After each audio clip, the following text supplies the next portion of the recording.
اعوذ باللہ من الشیطان الرجیم بسم اللہ الرحمن الرحیم قل أنبئكم بخير من ذلكم للذين اتقوا عند ربهم جنات تجري من تحتها الأنهار خالدين فيها وأزواج مطهرة ورضوان من الله والله بصير بالعباد صدق الله العظيم۔ سورہ آل عمران کی اس آیت کے اندر اللہ تعالیٰ نے جو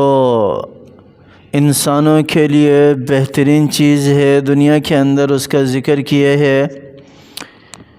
جو انسانوں کے لیے نفع بخش ہے، جو انسانوں کو مزین کرنے والی ہے۔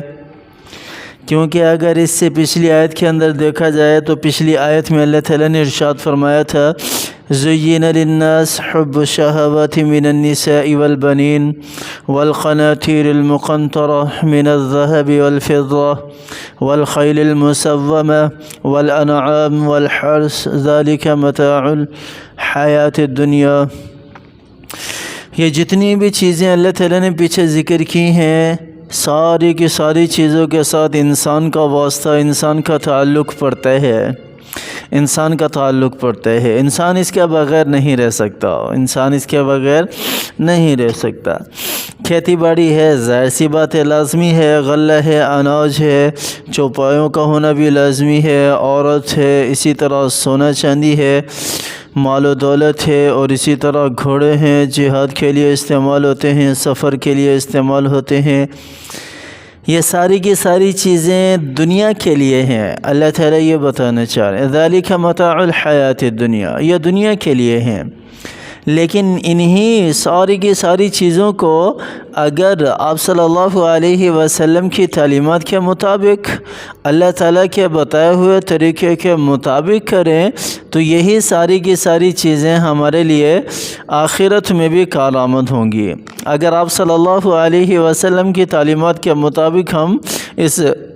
دنیا کے اندر زندگی گزاریں ان ساری چیزوں کو استعمال کرتے ہوئے، کیونکہ ہمارا تعلق ہر چیز کے ساتھ پڑتا ہے۔ ظاہر سی بات ہے،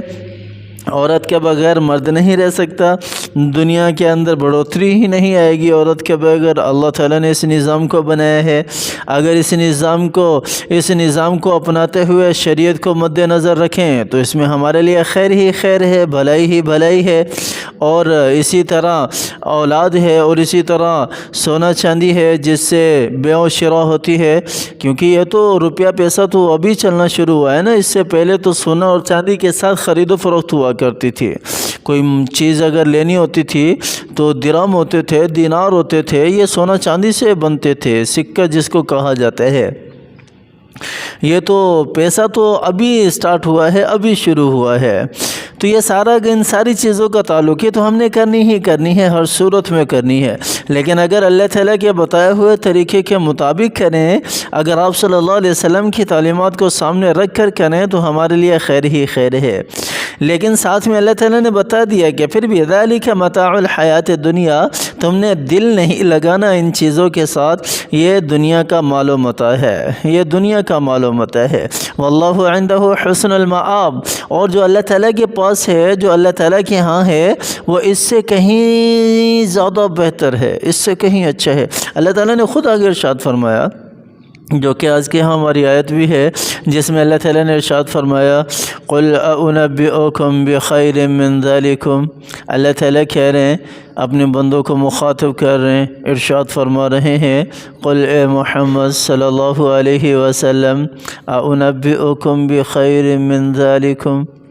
کیا میں تمہیں اس سے بھی جو بہتر چیز ہے اس کے بارے میں نہ بتاؤں، اس کی خبر نہ دوں؟ قُلْ أَنبِئُكُمْ، جس طرح وہاں سورۃ الشورى کے اندر اللہ تعالیٰ نے ارشاد فرمایا هَلْ أُنَبِّئُكُمْ عَلَى مَنْ تَنَزَّلُ الشَّيَاطِينُ،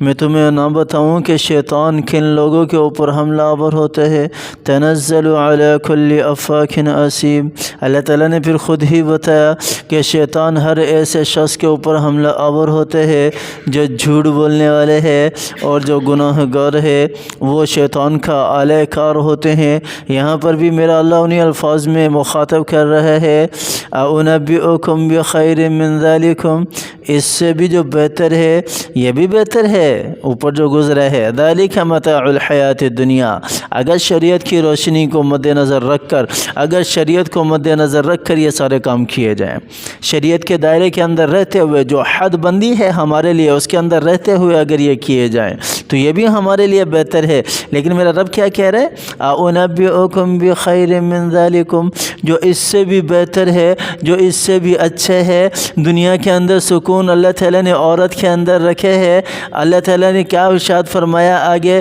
مال و دولت کو تم سکون سمجھتے ہو، اس کے لیے بھی اللہ تعالیٰ نے بتایا کیا میں تمہیں اس سے اچھی بہتر چیز نہ بتاؤں جو تمہارے لیے اس سے بھی کہیں زیادہ بہتر ہے؟ تو اللہ تعالیٰ نے آگے ارشاد فرمایا، لِلَّذِينَ اتَّقَوْا عِنْدَ رَبِّهِمْ جَنَّاتٌ تَجْرِي مِن تَحْتِهَا الْأَنْهَارُ۔ میرا رب کہہ رہا ہے کہ میں تمہیں بتا رہا ہوں وہ لوگ جو اللہ کا ڈر اور خوف اپنے دلوں کے اندر رکھتے ہیں، جو اپنے رب سے ڈرتے ہیں، جو اللہ کے سامنے کھڑے ہونے سے ڈرتے ہیں کہ کل کیسے اللہ کے سامنے کھڑے ہوں گے،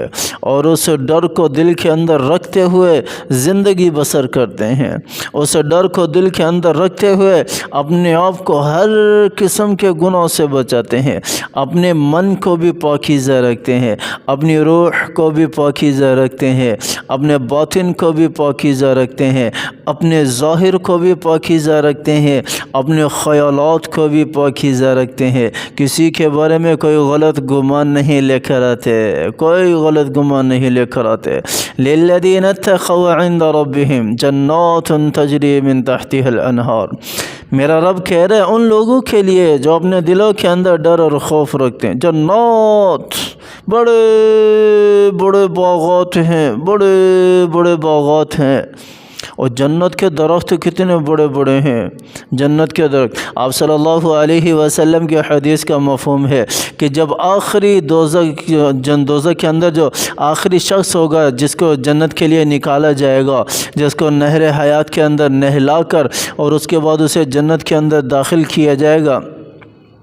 تو وہ جو درخت دیکھے گا، وہ جو سب سے پہلا درخت ہے، اس طرح حدیث ایک اور حدیث بھی ہے کہ ایک شخص ہے وہ دور کہیں درخت دیکھے گا، دور کہیں درخت دیکھے گا، وہ اللہ تعالیٰ سے کہے گا کہ اللہ مجھے اس کے اور قریب کر دے، اس کو اور قریب کر دے گا، پھر کہے گا کہ اور قریب کر دے، وہ اور قریب کر دے گا، پھر کہے گا کہ اور قریب کر دے، اللہ تعالیٰ اس کو اور قریب کر دیں گے، یہاں تک کہ وہ درخت کے سائے کے نیچے آ جائے گا۔ جب درخت کے سائے کے نیچے آئے گا پھر کہے گا یا اللہ جب یہاں تک آ گیا ہوں تو مجھے اس کے پھل بھی کھلا دے۔ تو وہ جو درخت ہے جس کے وہ سائے کے نیچے آ کر بیٹھے گا، علماء کرام فرماتے ہیں کہ عربی نسل کا گھوڑا، یہ مفہوم ہے اس حدیث کا، وہ پہلے والی جو حدیث ہے جس کو آخر میں جنت میں داخل کیا جائے گا، اس کو جو درخت ہوگا سب سے پہلا، عربی نسل کا گھوڑا اس کے نیچے 100 سال تک دوڑایا جائے تب بھی اس کا سایہ ختم نہیں ہوگا، تب بھی اس کا سایہ ختم نہیں ہوگا۔ اتنی بڑی جنت اللہ تعالیٰ نے بنائی ہے جس کا ایک درخت اتنا بڑا ہے، جس کا ایک درخت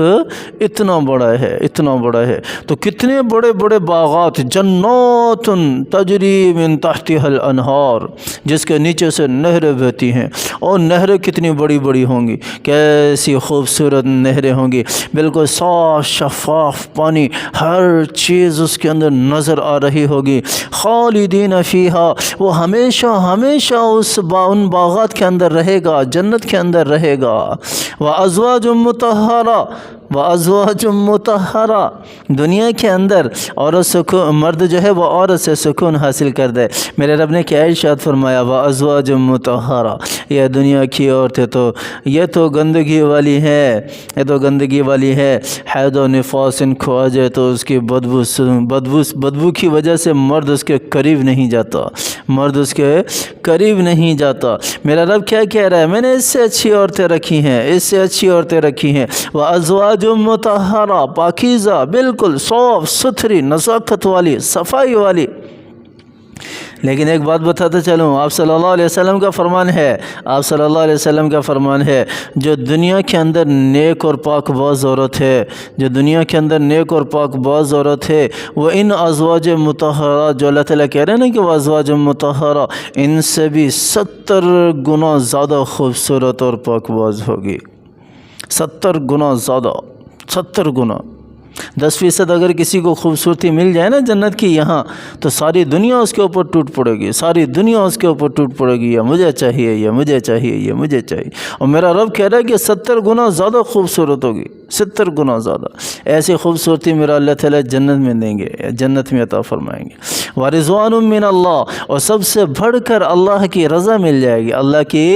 رضا مل جائے گی۔ وَاللَّهُ بَصِيرٌ بِالْعِبَادِ، اور اللہ تعالیٰ اپنے بندوں کو دیکھ کر آئے، بھائی دیکھ کر آئے، بندہ جو بھی کر رہا ہے نا، میرے رب نے پیچھے دنیا کا مال و متع بھی بتایا، میرے اللہ نے یہاں آخرت کا مال و متع بھی بتایا، دنیا کی خوبصورتی بھی بتائی، آخرت کی خوبصورتی بھی بتائی، دنیا کے اندر انسان جن چیزوں سے اپنا نفع حاصل کرتا ہے وہ بھی بتایا، اور آخرت میں اس کو جو نفع ملے گا میرے اللہ نے وہ بھی بتایا، اور سب سے آخر میں میرے رب نے کہہ دیا، میرے رب نے ارشاد فرمایا، واللہ بصیر بالعباد، اے میرے بندے میں تجھے دیکھ رہا ہوں کہ تو کس طرح زندگی بسر کرتے ہے دنیا کے اندر، میری مرضی کے مطابق زندگی بسر کرے گا تو تجھے سب کچھ ملے گا، دنیا بھی ملے گی، آخرت بھی ملے گی، اور اپنی مرضی کے مطابق زندگی بسر کرے گا، زندگی تو ویسے بھی تیری بسر ہو جائے گی، پھر تیرے ہاتھ کچھ نہ آئے گا، تیرے ہاتھ کچھ بھی نہ آئے گا۔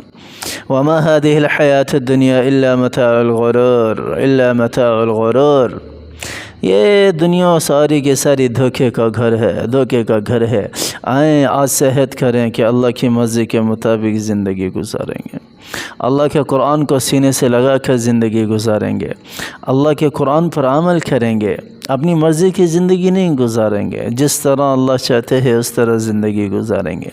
اللہ تعالیٰ کی ذات مجھے بھی اور آپ کو بھی سمجھ عطا فرمائے، قرآن کو سینے سے لگانے کی توفیق عطا فرمائے، قرآن کو سمجھنے کی توفیق عطا فرمائے، آمین ثم آمین۔ وآخر دعوانا ان الحمد للہ رب العالمین۔